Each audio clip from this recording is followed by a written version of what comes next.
আসসালামু আলাইকুম। নারকেল নাড়ু কম বেশি সবাই পছন্দ করেন। তো আজকে আমি নারকেল ছাড়া নাড়ু বানিয়ে দেখাবো। আশা করি আজকের রেসিপিটা ভালো লাগবে। তো প্রথমে আমি একটা পেঁপে নিয়ে নিয়েছি। পেঁপেটাকে আমি ভালো করে কেটে উপরে ছিলকাটা ছিলে নিচ্ছি।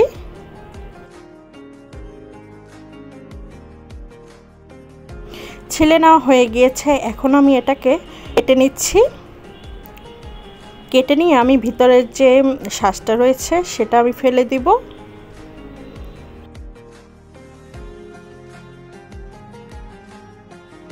ফেলে দিয়েছি। ফেলে দিয়ে এখন আমি এরকম চিকন একটা গ্রেটার দিয়ে আমি গ্রেট করে নিব।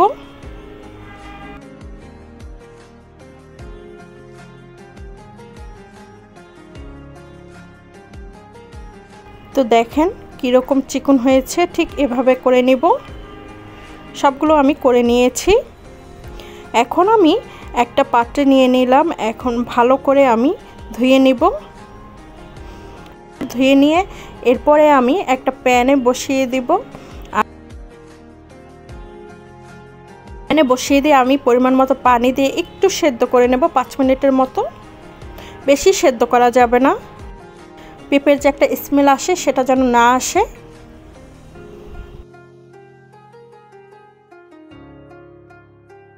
ঢাকনা দিয়ে দিচ্ছি। ব্যাস হয়ে গিয়েছে। এখন আমি একটা ছাঁকনিতে ছেঁকে নিব, ঠান্ডা করে নিব। ঠান্ডা করে আমি এই পেঁপেটাকে খুব ভালো করে নিংড়ে নিব। অবশ্যই খুব ভালো করে নিংড়ে নিতে হবে।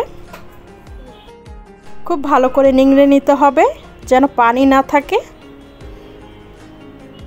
দেখতেই পাচ্ছেন আমি চেপে চেপে নিংড়ে নিচ্ছি। তো হয়ে গিয়েছে।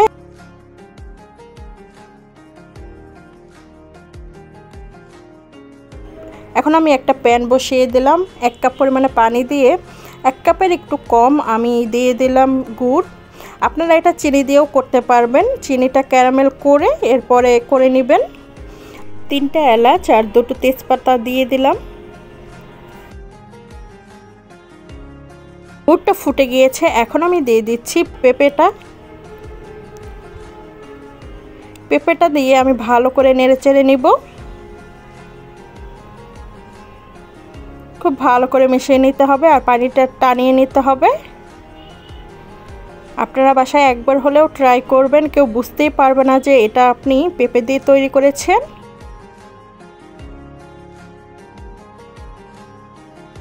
তো এই পর্যায়ে আমি দিয়ে দিচ্ছি 1 টেবিল চামচ পরিমাণে বাদামের গুঁড়া আর 2 টেবিল চামচ পরিমাণে গুঁড়া দুধ। এই জিনিসটা অবশ্যই ট্রাই করবেন, তাহলে এর টেস্টটা আরও বেড়ে যাবে। যেহেতু এটা নারকেল ছাড়া হালুয়াটা, তাই পেঁপের মধ্যে কোনো তেল থাকে না। 1 চা চামচ পরিমাণে দিয়ে দিব ঘি।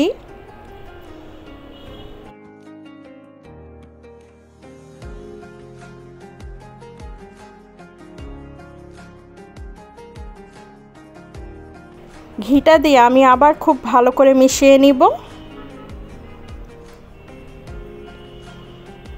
তো দেখতেই পাচ্ছেন প্যানে কিন্তু কোনো পানি নেই অবশিষ্ট।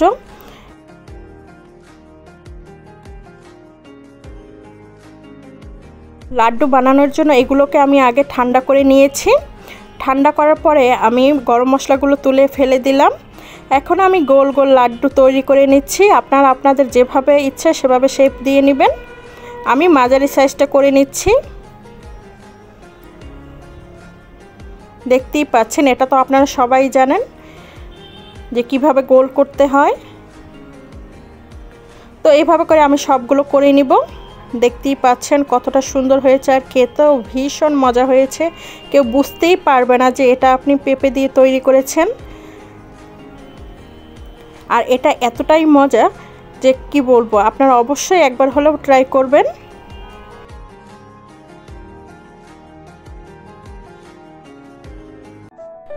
আসসালামু আলাইকুম।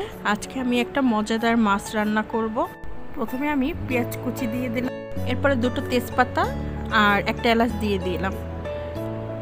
একটু যখন ভাজা ভাজা হয়ে গেছে তখন আমি দিয়ে দিয়েছি পেঁয়াজ বাটা, রসুন বাটা আর আদা বাটা আর সামান্য পরিমাণে লবণ। তো প্রথমে আমি পেঁয়াজটাকে একটু ভালো করে ভেজে নিয়েছি। তো আমি ভালো করে একটু কষিয়ে নিচ্ছি। এরপর আমি অল্প একটু পানি দিয়ে দিলাম।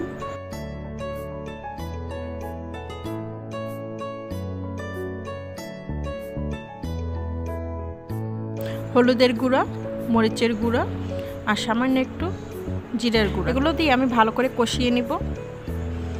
যখন দেখব কষানো হয়ে গেছে তখন আমি মাছগুলো দিয়ে দিলাম।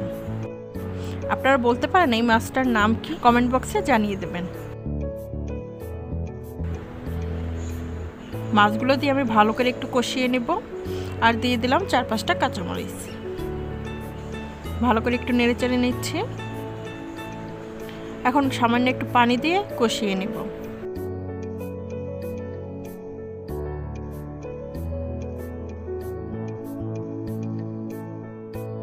ঢাকনা দিয়ে দিলাম।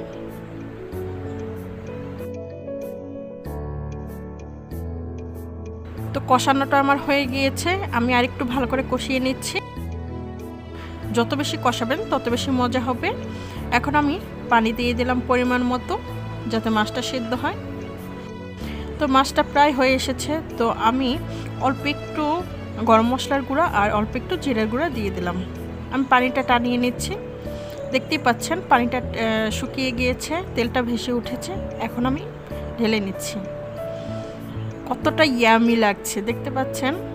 এটা আসলে বাইং মাছ। কারা কারা বাইং মাছ খেতে পছন্দ করেন কমেন্ট বক্সে জানাবেন।